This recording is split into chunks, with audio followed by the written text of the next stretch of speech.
Welcome to a harsh reality broadcast on the 19th of August 2014.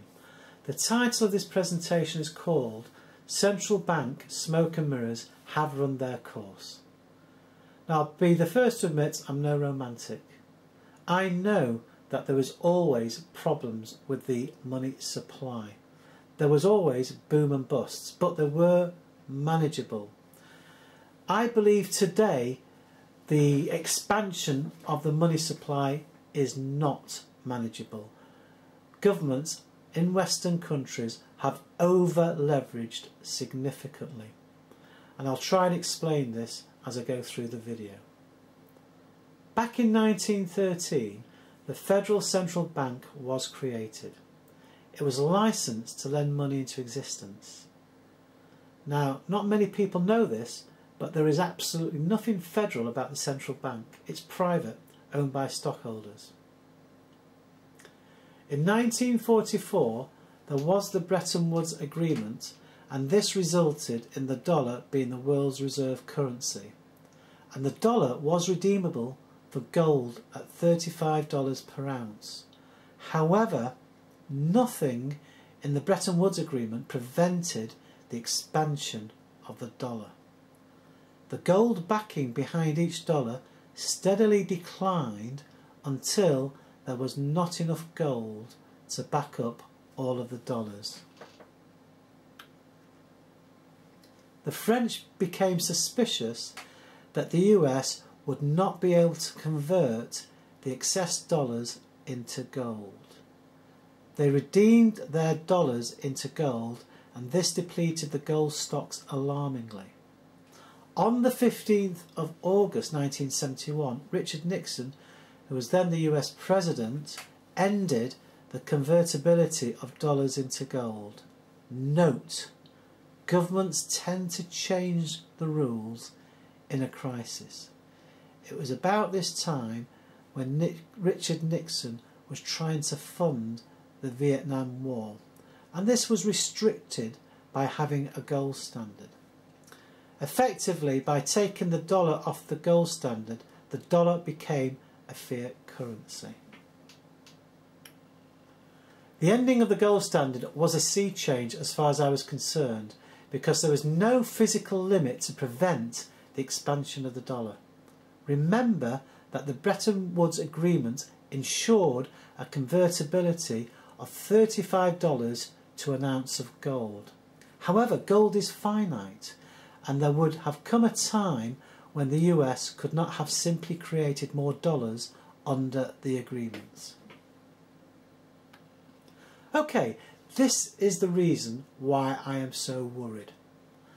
The public are fickle, and they have a very limited understanding with regard to how money is created. Naturally, the public want an improved standard of living, and the politicians play to this. Without the physical constraints, i.e. the gold standard, governments can print as much currency as they wish. And this, in my opinion, is where the danger lies. I truly believe that today we have too many career politicians that promise far too much, but longer term unable to deliver. Now then, people who follow my channel know that I am very concerned about the following. The introduction of credit cards. Result, expansion of the money supply. Subprime lending, again result, expansion of the money supply. The US abandoning the debt ceiling earlier in the year. Yes, they actually abandoned it. There's quantitative easing, and that still continues at a massive rate. It's been tapered, but I've got a feeling it'll be increased again. And there's that awful time bomb that's waiting to happen, derivatives. These fancy new instruments have caused us to over-leverage to dangerous levels, and have given the illusion of prosperity by borrowing far too much from the future. In the short term, we do have growth, but it has been created by far too much of too much debt.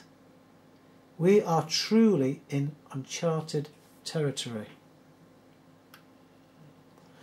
As I'm making this presentation, the mainstream media are providing very optimistic news about the economy.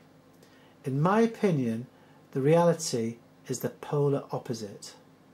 This is how I see matters panning out. Central bank smoke and mirrors will run its course. Must admit though, not sure when, because the rules keep changing. But remember, when the rules change, they are simply delaying a worse economic collapse down the road. Governments will blame an external event for the worsening economic conditions. This is a strategy they will use to deflect the real reason why the economic collapse will take place.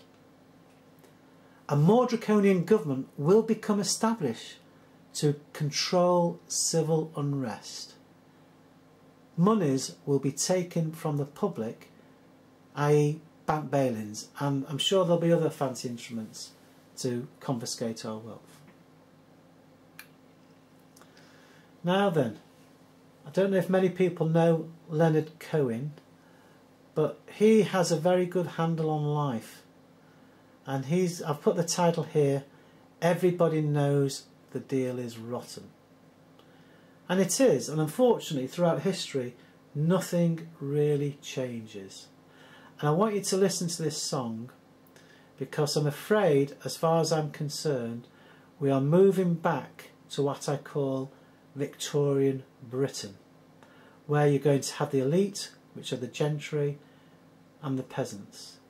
There will not be a middle class as such. It's very sad, but this is the way history has proved to be.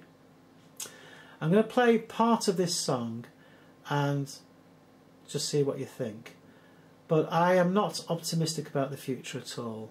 I truly believe that there will be an economic collapse. And what I mean by that is a more draconian government, and this is being witnessed now in parts of the US with the shootings, and there's going to be a lot of civil unrest, but most of all there's going to be a significant drop in our standard of living. I do not see a Mad Max scenario, I just see a worsening of our standard of living and unstable work patterns as we have to now compete globally throughout the world. Anyway, just have a listen to this and see what you think.